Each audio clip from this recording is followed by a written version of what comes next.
안녕하세요. 오늘은 2024년도 12월 22일 일요일 교과 나눔 시간에 오신 여러분들을 진심으로 환영합니다. 이번 주는 2024년도 제4기 요한복음에서 마지막 교과인 제13과 맺은 말 예수님과 하나님의 말씀을 아는 것입니다. 이번 주는 2024년도 마지막 주간입니다. 그동안 치열하게 지내온 2024년도를 보내고 그리고 우리는 새로운 2025년도 새해를 맞이할 것입니다. 이번 한 주일 동안은 특별히 2024년도의 모든 아픈 기억들을 잘 마무리하고 그리고 복된 2025년도를 맞이할 수 있는 그런 준비가 되는 한 주일이 되시기를 간절히 바랍니다. 그럼 기도드리고 요한복음 마지막 교과를 살펴보도록 하겠습니다. 기도하겠습니다. 하늘 계신 저희들의 아버지, 저희들이 2024년도를 말씀으로 시작하게 하시고 또 말씀으로 마칠 수 있도록 도우신 하나님의 은혜로 인하여 감사를 드립니다. 아버지, 우리에게 성도의 삶을 살게 하셨사오니 하나님, 이 해가 하나님의 은혜 안에서 잘 마무리하고 그리고 2025년도도 하나님의 은혜 안에 맞이할 수 있는 저희들 될 수 있도록 주여 도와주시옵소서. 특별히 이번 한 주일 동안은 요한이 우리에게 그토록 가르쳐 주기를 원하였던 그 하나님의 말씀에 대한 그 놀라운 기별, 그리고 말씀 앞에 순종할 수 있는 겸손, 그리고 나를 버리고 하나님의 말씀만을 바라보는 그러한 놀라운 기별을 우리가 머리뿐만 아니라 우리의 가슴과 우리의 손과 발로 받아들여서 우리가 요한이 누렸던 그 기쁨을 누릴 수 있는 저희들 될 수 있도록 주여 축복하여 주옵소서. 우리와 함께 할 수 있기를 간구드리오며 거룩하신 예수님의 이름으로 기도드렸습니다. 아멘. 우리는 이번 한 기 동안에 요한복음에 대해서 살펴보고 있습니다. 이번 주는 요한복음 결론에 해당하는 요한복음 21장을 통하여서 우리가 집중적으로 살펴보게 될 것입니다. 요한복음의 주제는 한 단어로 정리하면 그것은 로고스, 즉 말씀입니다. 그 모든 말씀이 가리키는 방향은 우리의 구원자 되시는 예수님인 것을 알 수가 있는데요. 그래서 요한복음에서는 이 로고스, 즉 말씀이 가리키는 모든 방향이 예수님을 향하고 있습니다. 그러면 우리가 어떻게 예수님과 하나님의 말씀을 잘 알고 이해할 수 있을지를 우리는 한번 생각해 볼 필요가 있다는 것입니다. 이번 주 한 주일을 통해서 말씀이신 예수님의 중심의 삶이 또한 얼마나 중요한지, 그리고 우리가 어떻게 하면 말씀이신 예수님을 좀 더 잘 알고 그리고 그 앞에 순종할 수 있을지에 대해서 우리는 요한복음 21장을 통하여 한번 살펴보도록 하겠습니다. 먼저 기억절에 있는 말씀을 보도록 하겠습니다. 요한복음 5장 39절입니다. 너희가 성경에서 영생을 얻는 줄 생각하고 성경을 연구하거니와 이 성경이 곧 내게 대하여 증언하는 것이니라. 말씀을 연구하는 것이 왜 중요할까요? 우리는 구약에서 하나님의 말씀 연구가 왜 중요한지에 대해서 알 수 있는 한 좋은 예가 있습니다. 북방 이스라엘이 멸망해 갈 때에 활동했던 북방 이스라엘의 맨 마지막 선지자였던 호세아 4장 6절에 보면은 이 호세아 선지자가 우리에게 아주 좋은 권면을 하나 하고 있습니다. 내 백성이 지식이 없으므로 망하는도다. 내가 지식을 버렸으니 나도 너를 버려 내 제사장이 되지 못하게 할 것이요. 내가 내 하나님의 율법을 잊었으니 나도 내 자녀들을 잊어버리리라 라고 하였습니다. 말씀의 기근입니다. 그러나 우리가 알다시피 구약의 유대인만큼 지식적으로 보았을 때 말씀을 그렇게 잘 알았던 사람들은 많지 않습니다. 그러나 그들은 지식이 없어서 북방 이스라엘과 남방 유다가 망했다라고 전하는 것입니다. 그러므로 여기에서 말하는 그 지식은 오늘날 우리가 생각하고 있는 그 지식이 아닌 것을 우리가 알 수가 있습니다. 그럼 도대체 호세아 선지자가 말한 그 지식은 무엇일까요? 그것은 우리가 책상 위에서 이론적으로 알 수 있는 그런 지식을 의미하는 것이 아니고 내 삶으로 드러날 수 있는 지식을 의미합니다. 지식이 내 삶에 연결되지 않은 그러한 것은 지식이라고 볼 수 없다는 것입니다.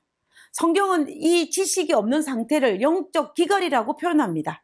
이런 영적 기갈이 계속되면은 내가 내 하나님의 율법, 즉 말씀을 잊었으니 나도 내 자녀를 버리라 라고 하나님께서 경고하시는 것입니다. 그 결과 북방 이스라엘과 남방 유다는 멸망할 수밖에 없었던 것입니다.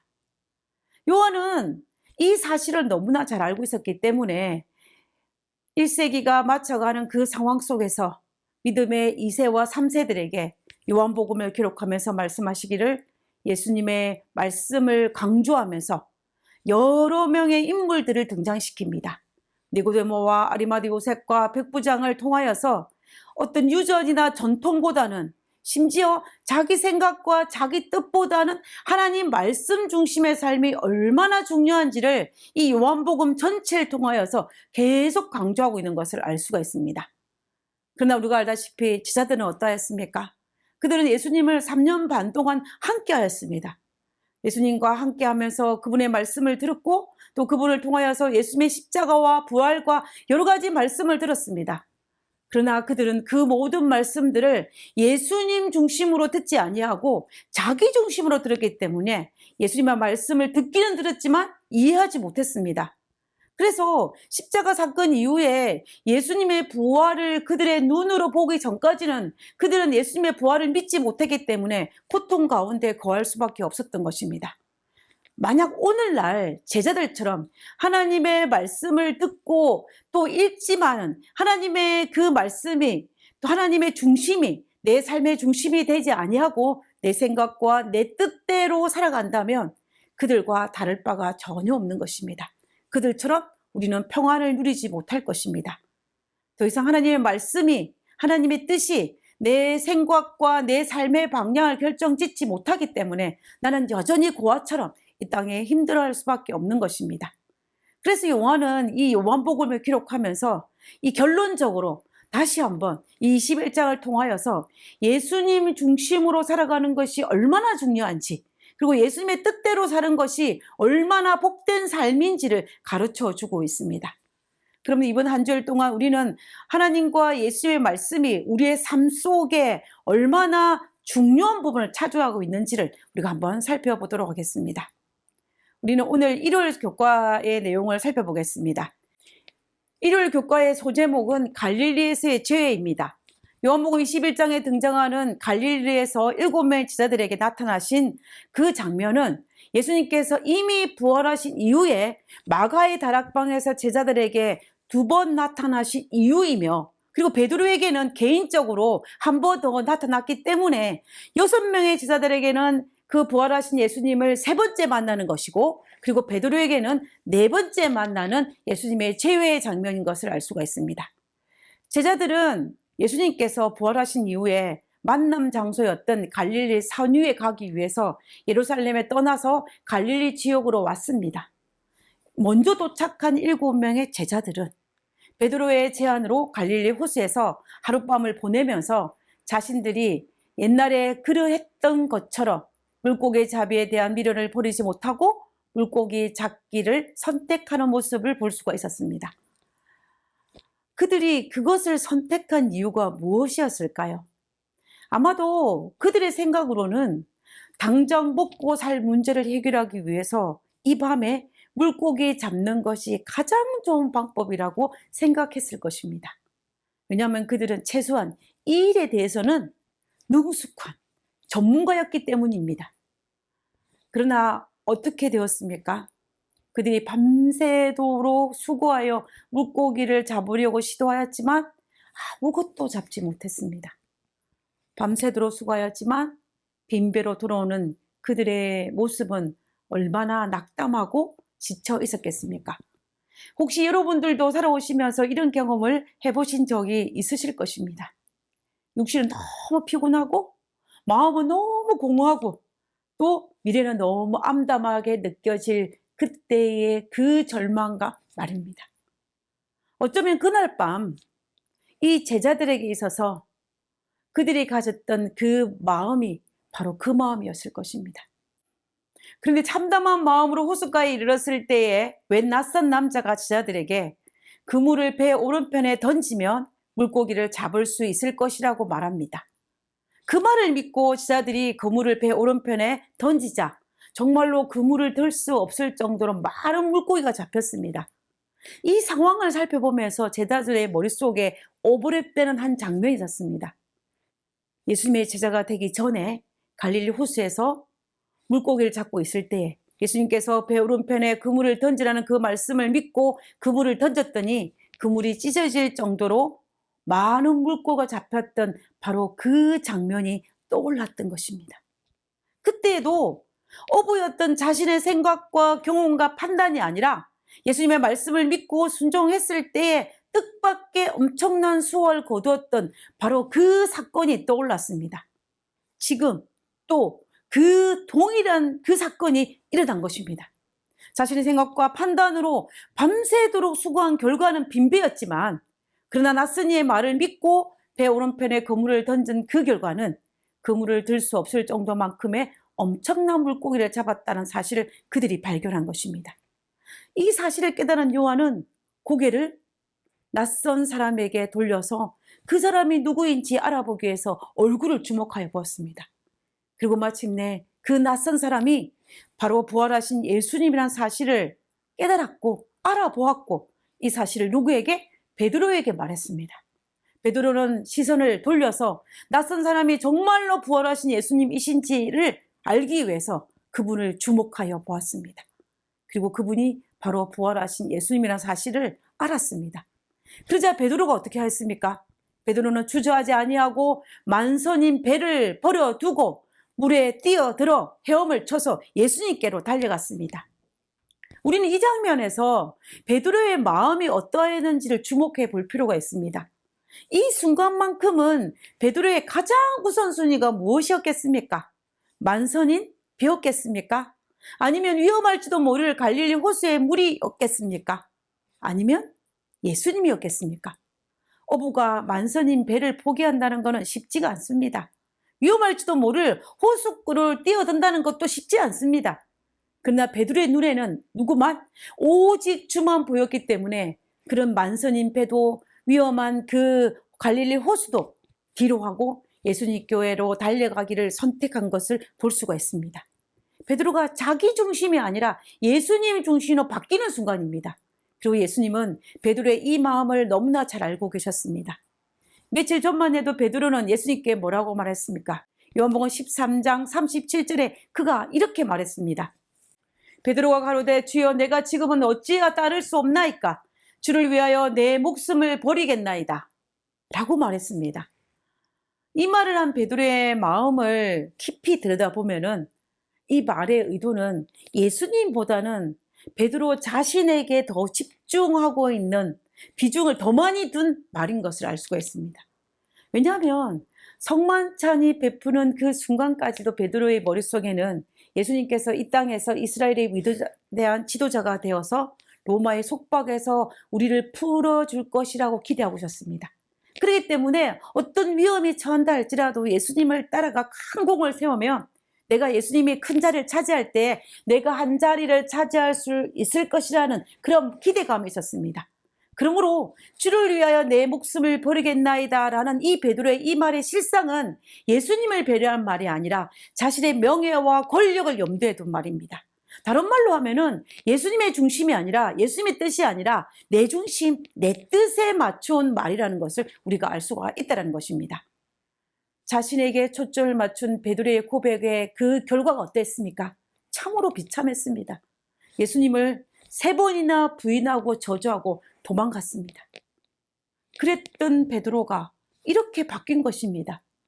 그 변한 마음을 알고 있었던 예수님은 갈릴리 해변에서 베드로와 대화를 나누기를 시도하였습니다. 요한복음 21장 15절에 요한의 아들 시몬아 내가 이 사람들보다 나를 더 사랑하느냐. 21장 16절에 또 두 번째 가라사대 요한의 아들 시몬아 내가 나를 사랑하느냐. 베드로에게 말씀하시기를 너가 나를 아가페의 사랑으로 사랑하느냐라고 질문하신 것입니다. 아가페의 사랑은 어떤 감정보다 원칙을 지배하는 사랑으로서 헌신적이고 무조건적인 사랑입니다. 이 말의 의도는 이런 것입니다. 십자가 이전에 예수님을 부인하지 않겠다고 자기 자신을 철저하게 믿고 호언장담하면서 다른 사람들보다 나를 더 사랑한다라고 고백했던 그 생각으로 나를 사랑하느냐라고 물으신 것입니다. 결국 예수님께서 물으신 것은 아직도 나를 의지하는 것보다 다른 사람들과 비교하여서 더 큰 사랑으로 나를 사랑하느냐고 물으신 것입니다. 십자가 이전에는 베드로는 주를 위하여 내 목숨을 버리겠나이다고 자신 있게 말했습니다. 그러나 위험의 순간에 자신이 예수님을 3번이나 부인했던 그 모습을 떠올리면서 그 옛날 것처럼 자기 자신을 믿을 수 없었던 것입니다. 왜냐하면 자기 자신이 그렇게 연약한 존재였다는 것을 그가 깨달은 것입니다. 그래서 내가 다른 제자들보다 더 예수님을 사랑한다고 고백할 수 없고 더 연약하다는 사실을 깨달았기 때문에 그는 예수님께 이렇게 고백합니다.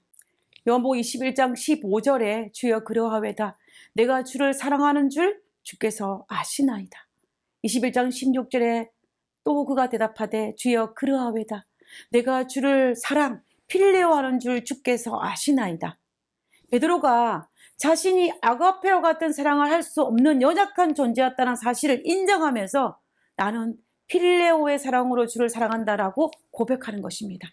자기가 다른 제자들보다 더 큰 사랑을 하고 있다고 생각했는데 그러나 자기 현실을 보니 그렇지 못한다는 것을 깨닫고 겸손하게 하나님 앞에 고백하며 자신의 연약성을 고백하며 이렇게 대답한 것입니다. 자신의 실패를 기억하면서 그가 하나님 앞에 낮아질 수밖에 없었던 것입니다. 그래서 나 중심이 아니라 예수님 중심으로 바뀌면서 이 베드로가 고백한 것을 볼 수가 있습니다. 베드로가 바뀐 것입니다. 예수님께서 다시 한번 베드로에게 질문하십니다. 요한복음 21장 17절입니다. 세 번째 가라사대 요한의 아들 시몬아 내가 나를 필레오하느냐.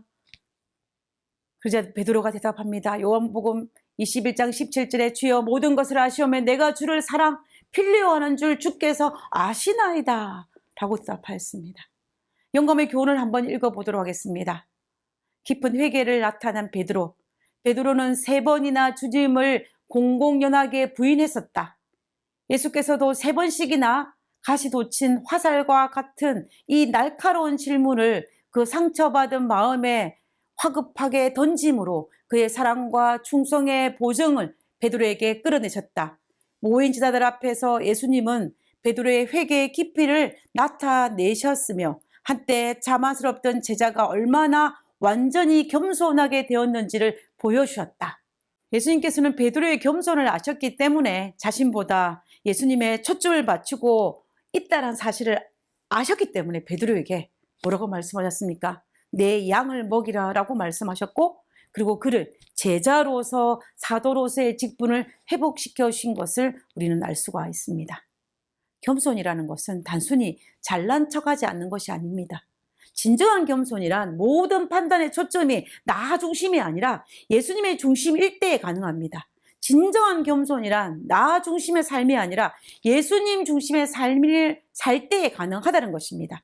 베드로는 자신의 힘으로 절대로 할 수 없다는 것을 고백하였고 또 자신의 역사를 깨달았기 때문에 예수님 앞에 겸손히 철저하게 자기를 복종시켜 예수님 앞에 고백한 것입니다.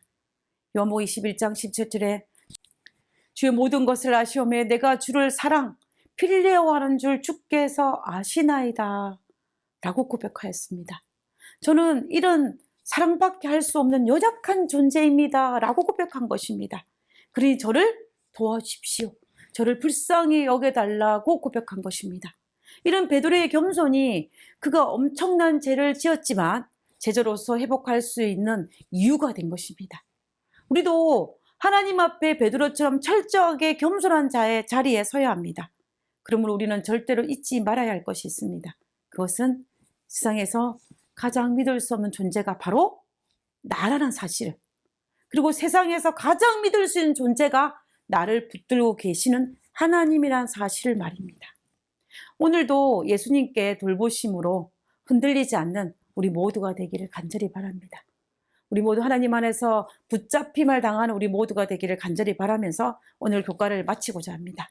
기도하고 마치겠습니다. 주님을 떠난 제자들을 찾아와서 사랑으로 기회를 주심을 감사합니다.